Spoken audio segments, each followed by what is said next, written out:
اعوذ باللہ من الشیطان الرجیم بسم اللہ الرحمن الرحیم قال اللہ تبارک و تعالی فی القرآن المجید والفرقان الحمید وقوم نوح، اور حضرت نوح علیہ السلام کی قوم کے لوگوں نے لما کذبوا، جب جٹلایا، الرسول، رسولوں کو، اغرقناہم، تو ہم نے ان کو بھی غرق کر دیا، وجعلناہم للناس آیہ، اور دوسرے لوگوں کے لیے ہم نے ان کو عبرت کا اور سبق کا نشان بنا دیا، وَأَعْتَدْنَا، اور تیار کر رکھا ہے ہم نے، لِلظَّالِمِينَ، ظالموں کے واسطے، عذابًا علیما، دردناک عذاب۔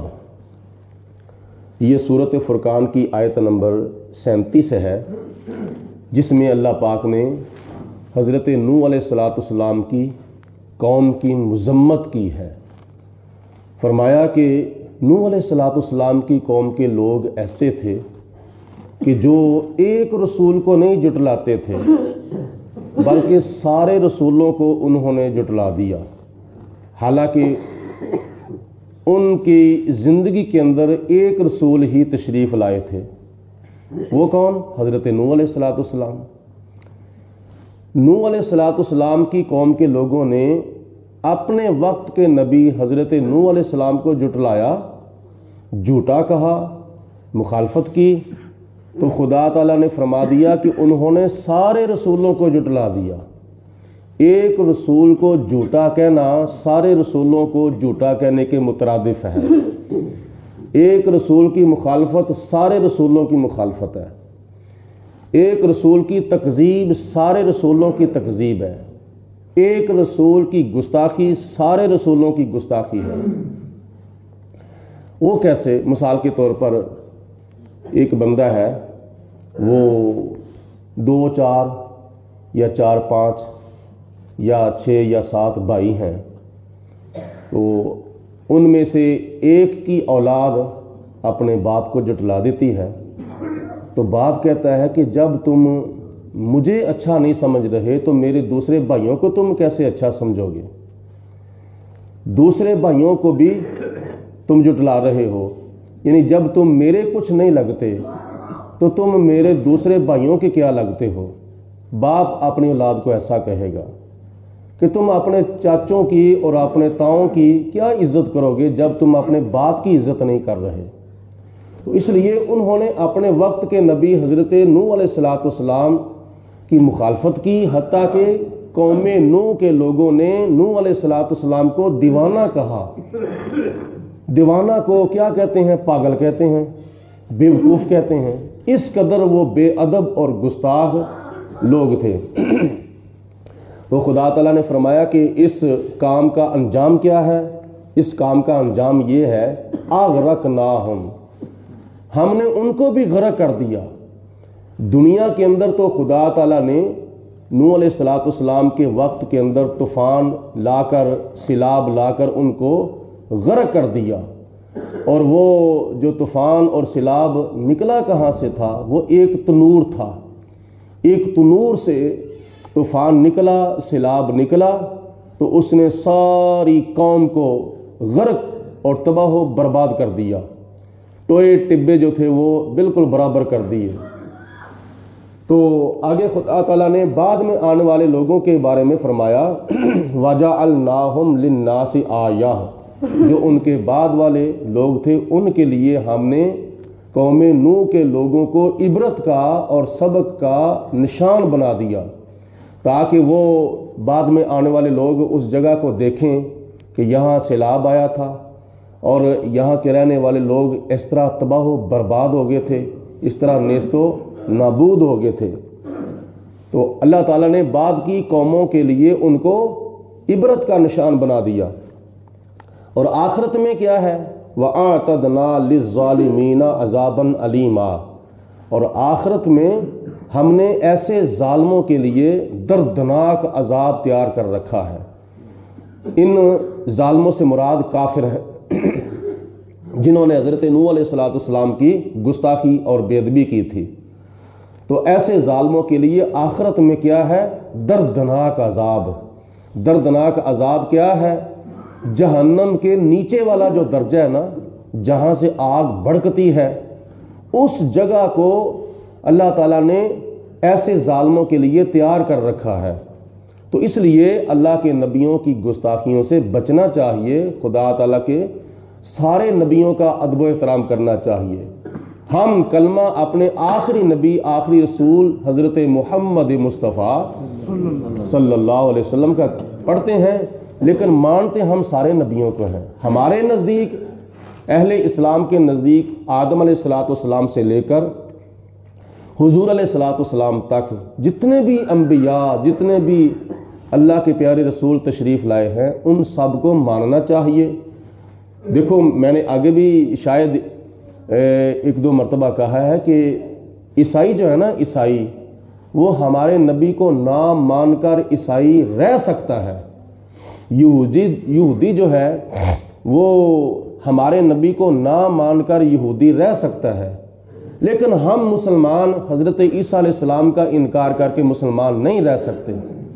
ہم مسلمان حضرت موسیٰ علیہ السلام کا انکار کر کے مسلمان نہیں رہ سکتے۔ اس لیے ہمارا تمام نبیوں پر ایمان ہے، اور ماننے کے لحاظ سے لا نفرق بین احد منہم ونحن لہ مسلمون، ماننے کے لحاظ سے ہم تمام نبیوں میں فرق نہیں کرتے، ہم سب نبیوں کو مانتے ہیں۔ درجات کا فرق ہے، اللہ پاک نے کسی کو زیادہ درجات عطا فرمائے ہیں، کسی کو کم معجزات عطا فرمائے ہیں۔ ماننے کے لحاظ سے ہم کسی نبی کے درمیان فرق نہیں کرتے۔ وَأَعْتَدْنَا لِلظَّالِمِينَ عَذَابًا عَلِيمًا، تو اللہ تعالیٰ کی ذات بابرکات نے فرمایا کہ نبیوں کی گستاخیوں کرنے کا نتیجہ یہ ہے کہ ان کو آخرت میں عذاب علیم، دردناک عذاب سے دوچار کر دیا جائے گا۔ وَعَادًا، اور قوم عاد جو کہ حضرت ہود علیہ السلام کی قوم تھی، ان کے لیے بھی ہم نے عذاب تیار کر رکھا ہے۔ وَثَمُودَ، اور قوم سمود جو کہ حضرت صالح علیہ السلام کی قوم ہے، اس قوم کے لیے بھی ہم نے آخرت میں عذاب تیار کر رکھا ہے۔ وَأَصْحَابَ الرَّسِّ، اور اصحاب رس یعنی کنویں والے جو تھے، ان کے لیے بھی ہم نے آخرت میں عذاب تیار کر رکھا ہے۔ اور یہ اصحاب رس وہ قوم ہے جو حضرت شعیب علیہ السلام کی قوم ہے۔ قوم عاد حضرت ہود علیہ السلام کی قوم، قوم سمود حضرت صالح علیہ السلام کی قوم، اور اصحاب رس یعنی حضرت شعیب علیہ السلام کی قوم، ان کے اوپر عذاب ایسے نازل ہوا جب انہوں نے حضرت شعیب علیہ السلام وہ اللہ کے نبی ہیں جو حضرت موسیٰ علیہ السلام کے سسر ہیں، اور حضرت شعیب علیہ السلام نے اپنی ایک بیٹی کا نکاح حضرت موسیٰ علیہ السلام کے ساتھ کیا تھا۔ کب؟ جب فرعون کے تنگ کرنے کی وجہ سے قوم بنی اسرائیل کو ساتھ لے کر حضرت موسیٰ علیہ السلام نے مصر سے ہجرت کی، اور چلتے چلتے چلتے چلتے یہاں پہنچے مدین کے اندر، تو وہاں حضرت شعیب علیہ السلام کو سارا حال جا کر سنایا، تو جناب شعیب علیہ السلام نے فرمایا کہ آپ کو پریشان ہونے کی کوئی ضرورت نہیں ہے۔ تو آپ حضرت شعیب علیہ السلام کی بکریاں چراتے تھے جناب موسیٰ علیہ السلام، اور بکریاں چرانا ایک ایسا عمل ہے جو تقریباً سارے نبیوں کا کام ہے، یعنی تقریباً سارے نبیوں نے بکریاں چرانے والا کام کیا ہے۔ تو بکریاں چرانا یہ صرف اور صرف ہمارے نبی کی سنت ہی نہیں ہے، بلکہ تقریباً سارے نبیوں کی سنت ہے۔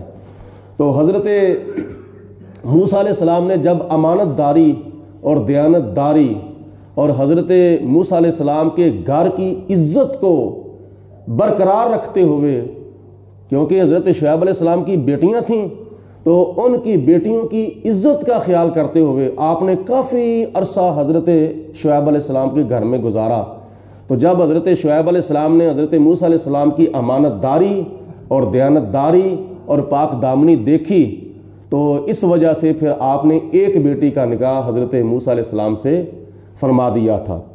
تو تو وہ لوگ ان کا انکار کرنے والے اصحاب رس یعنی کنویں کے پاس جن کی بستیاں کنویں کے چاروں طرف تھیں، تو جناب شعیب علیہ السلام کی گستاخی اور بے ادبی اور انکار کرنے کی وجہ سے جب خدا نے عذاب بھیجا تو جتنے کنویں کے چاروں طرف لوگ رہتے تھے بستے تھے ان کو اور ان کے مکانات سمیت خدا تعالیٰ نے ان کو اس کنویں کے اندر دنسا دیا تھا۔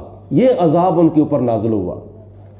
تو اللہ پاک نے فرمایا دنیا کے اندر تمہارے لیے یہ عذاب ہے، کسی قوم کو زلزلے کا عذاب دیا جا رہا ہے، کسی قوم کو طوفان کا عذاب دیا جا رہا ہے، کسی قوم کو دنسا کر عذاب دیا جا رہا ہے، لیکن آخرت کے اندر ان کا عذاب جو ہے وہ بہت ہی دردناک اور سخت عذاب ہے۔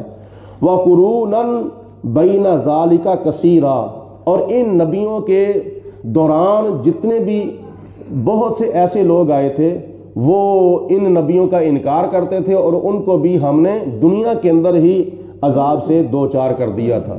وہ کتنے بدبخت اور بدقسمت لوگ تھے جن کی زندگی کے اندر اللہ پاک نے اپنے نبیوں کو بھیجا اور اپنے رسولوں کو بھیجا۔ آج تو ہم اپنی زندگی کے اندر ایک لحاظ سے فخر کرتے ہیں کہ اللہ پاک کی ذات نے ہماری زندگی کے اندر حضور قبلہ عالم الحاج پیر مفتی ابو داؤد محمد صادق صاحب جن کی ایک ایک بچے کیوں بول رہے ہیں بار بار، میری توجہ تقسیم ہوتی ہے، کتنی بار میری توجہ تقسیم ہوئی ہے۔ ہم اپنے آپ کو کتنا خوش قسمت سمجھتے ہیں اس لحاظ سے کہ ہماری زندگی کے اندر اللہ پاک نے ایسے ایسے نگینے بھیجے جن کی ایک ایک ادا حضور علیہ السلام کی ادا کے مطابق تھی، جن کی ہر ادا سنت مصطفیٰ، ایسے پیر طریقت پہ لاکھوں سلام۔ دنیا کے اندر آج ابھی ایسے لوگ بھی ہیں جن کی زندگی کے اندر حضور قبلہ تاجدار علی پور شریف امیر ملت حضرت پیر جماعت علی شاہ صاحب رحمۃ اللہ تعالی علیہ تشریف لائے تھے اور انہوں نے حضور امیر ملت پیر جماعت علی شاہ صاحب کے پیچھے نمازیں پڑھی ہیں۔ ہم نے حضور قبلہ عالم الحاج پیر مفتی ابو داؤد محمد صادق صاحب کے پیچھے نمازیں پڑھی ہیں اور ان کی مجلسوں میں بیٹھ کر ان کا دیدار کیا اور ان کے خطابات سنے۔ یعنی ہم اللہ کا شکر ادا کرتے ہیں کہ یا اللہ تو نے ہمیں زندگی کے اندر ایسے ایسے دین کے پاسبان عطا فرمائے اور نگینے عطا فرمائے۔ تو اسی طرح کئی لوگ وہ بھی دنیا کے اندر گزرے ہیں جنہوں نے حضرت خواجہ قمر الدین سیالوی رحمۃ اللہ علیہ کے پیچھے نمازیں پڑھیں اور حضرت پیر مہر علی شاہ صاحب رحمۃ اللہ علیہ کے پیچھے نمازیں پڑھیں، حضرت سلطان باہو رحمۃ اللہ علیہ کے پیچھے نمازیں پڑھیں۔ وہ بھی کتنے خوش بخت تھے جنہوں نے حضرت غوث پاک رحمۃ اللہ علیہ کے پیچھے نمازیں پڑھیں، کتنے وہ اللہ تعالیٰ کے پیارے لوگ تھے۔ تو اسی طرح یہ لوگ جن کا میں ذکر کر رہا ہوں قرآن پاک کی روشنی کے اندر، کتنے بدبخت لوگ تھے، بدقسمت لوگ تھے، کتنی ان کی قسمت جو تھی وہ سڑی ہوئی تھی کہ جن کی زندگیوں کے اندر اللہ پاک نے حضرت موسیٰ علیہ السلام کو بھیجا، حضرت شعیب علیہ السلام کو بھیجا، حضرت صالح علیہ السلام کو بھیجا، حضرت ہود علیہ السلام کو بھیجا، حضرت لوط علیہ السلام کو بھیجا، حضرت ادریس علیہ السلام کو بھیجا اور ان نبیوں کو بھیجا، اور ان لوگوں نے ان نبیوں کا دیدار بھی کیا، زیارت بھی کی، لیکن اس کے باوجود کسی نے کسی نبی کو دیوانہ کہہ دیا، کسی نے کسی نبی کو پاگل کہہ دیا، کسی نے کسی نبی کو مجنون کہہ دیا۔ تو یہ گستاخیاں کر کے دنیا سے کیا لے کر گئے ہیں؟ لعنتوں کے سوا کچھ بھی نہیں لے کر گئے۔ دنیا کے اندر ہی اللہ پاک نے ان ظالموں کو انجام دکھا دیا تھا، اور گناہوں سے بچنا چاہیے اور زیادہ سے زیادہ اللہ رسول کو راضی کرنے کی کوشش کرنی چاہیے۔ اللہ پاک ہم سب کو عمل کرنے کی توفیق عطا فرمائے۔ وآخر دعوانا ان الحمد للہ رب العالمین۔ الصلاۃ والسلام علیک یا سیدی یا رسول اللہ وعلی آلک وصحابک یا سیدی یا حبیب اللہ۔ الصلاۃ والسلام علیک یا رحمۃ للعالمین وعلی آلک وصحابک یا خاتم النبیین۔ اللہم صلی علی سیدنا و مولانا محمد معدن الجود والکرم وآلہ وصحابہ وبارک وسلم۔ ربنا آتنا فی الدنیا حسنۃ وفی الآخرۃ حسنۃ وقنا عذاب النار۔ اللہم اید الاسلام والمسلمین، اللہم اید الایمان والمؤمنین۔ ربنا اغفر لنا ولاخواننا الذین سبقونا بالایمان ولا تجعل فی قلوبنا غلا للذین آمنوا ربنا انک رؤوف الرحیم۔ الہی ہم تجھ سے دعا مانگتے ہیں، مریض گناہ ہیں شفا مانگتے ہیں، الہی بحق محمد رسول دعا گناہ گاروں کی کرنا قبول۔ وصلی اللہ علی حبیبہ محمد وآلہ وصحبہ اجمعین برحمتک یا رب۔